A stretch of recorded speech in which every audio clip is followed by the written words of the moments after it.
You may know about the baby in the manger, and you may be familiar with the man on the cross, but there's a lot that happened in between. So who is Jesus? Jesus is the promised Savior, the one God's messengers spoke of and foretold centuries ago. They said, "Look for a child named Emmanuel," which means God with us. This is how we would know. And this child, who was miraculously both fully human and fully God, would one day be surrounded by crowds who would sometimes condemn and sometimes applaud. Out of love is why he was sent. God's messenger said he would save his people from their sins. Who is Jesus?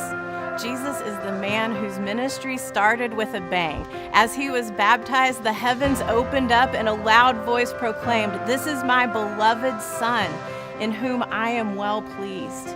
Then Jesus set about his ministry, simply loving people, meeting both their physical and spiritual needs. Who is Jesus? Jesus is the miracle worker, healing the blind, the crippled, and the deaf. Jesus is the friend, mourning someone he cared for before raising him from the dead.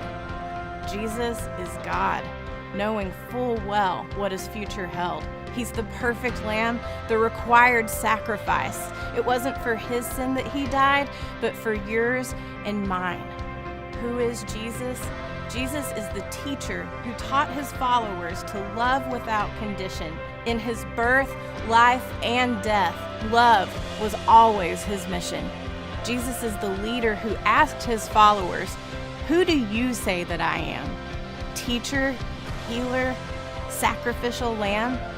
Is he God, just a man, or the promised Savior?" Who is Jesus? We must all decide our answer.